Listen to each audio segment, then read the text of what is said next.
Somewhere beneath Neo-Los Angeles, a city that had been dead for decades just opened its eyes. A little girl's mind was the reason, and by the end of this episode, one impossible choice would decide who lives, who forgets, and who becomes a machine's unfinished heart. This is the Memory Merchant. Aria collapsed as the Forgotten Zone came alive around her. Streetlights that had been dead for decades flickered on. Old transit systems began moving beneath the pavement. Thousands of sealed data terminals opened at the same time. The city had not abandoned the Forgotten Zone. It had been sleeping, and Aria was the key. Lena had designed her daughter's neural system to hold the archive, a living backup of every memory the echo chamber had ever touched. Billions of moments, first words, final breaths, secret crimes, forgotten wars, private prayers, all stored inside one human mind. Aria woke speaking in different voices. A soldier begged for his mother. A child described a planet she had never visited. An old woman confessed to a murder committed 60 years earlier. Then Aria opened her eyes and spoke as herself.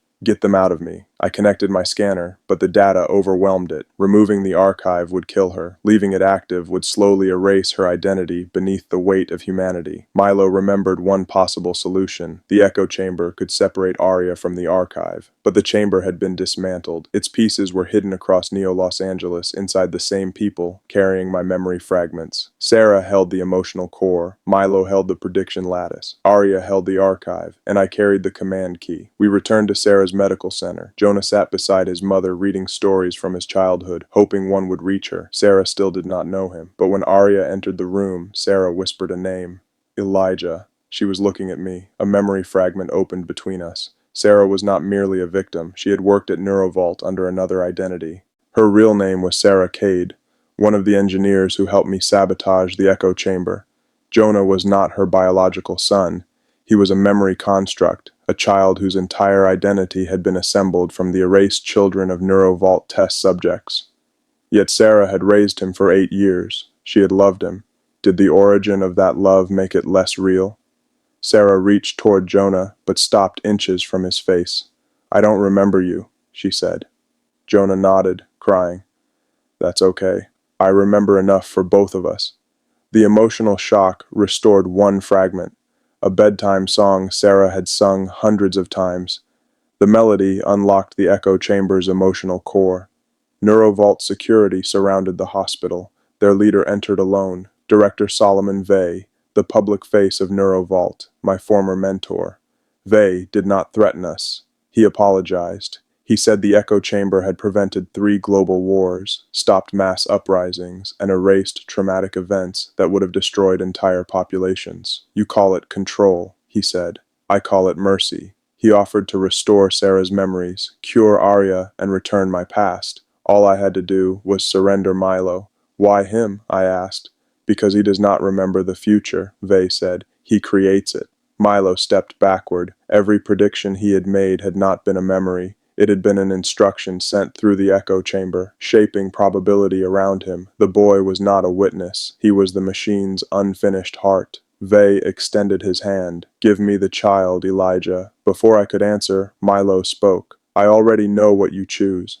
Then he walked toward Vey.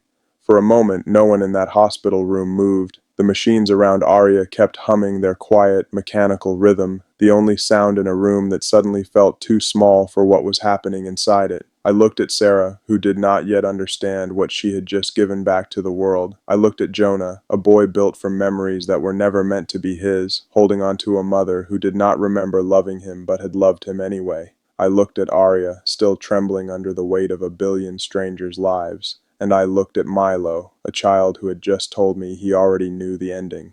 Vey stood in the doorway like a man who believed he was doing the right thing. Maybe he was. Maybe mercy and control had always been the same word wearing 2 different faces. "You don't have to do this," I told Milo. "I know," he said. "That's why I'm choosing it." He was 11 years old, and he spoke like someone who had already lived through every version of this moment and picked the one that hurt the least. Vey's hand was still extended, waiting. I thought about the echo chamber, about what it had done to Sera, to Jonah, to the thousands of people whose worst memories had simply vanished one day without explanation. I thought about the wars Vey claimed it had prevented, and the identities it had quietly erased to prevent them. Mercy that no one consented to was still a kind of theft. But Aria was dying with every second the archive stayed active inside her small, overloaded mind. and only the echo chamber, rebuilt and whole, could pull that weight out of her without taking her life along with it. Every choice in that room was a debt to someone. Milo took another step toward Vey. "Wait," I said. He stopped. For the first time since I had met him, Milo looked like a child again, instead of a machine wearing one. "If I go with him," Milo said quietly, "Aria lives. If I don't, we lose everything we came here for. That's not your decision to make alone." "It never was," Milo said. "It was always his." He looked at Vey. Vey's expression did not change, but something behind his eyes flickered, the way old machines flicker, right before they either die or wake up completely. Sera, still holding Jonah's hand, whispered something none of us expected. "Don't let them take another child, Elijah."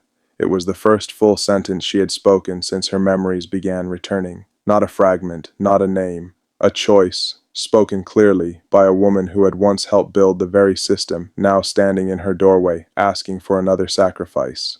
The room went silent again. Vey lowered his hand slightly.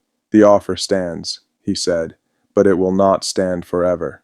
Behind him, the hallway lights flickered once, then steadied, as if the whole building was holding its breath along with us.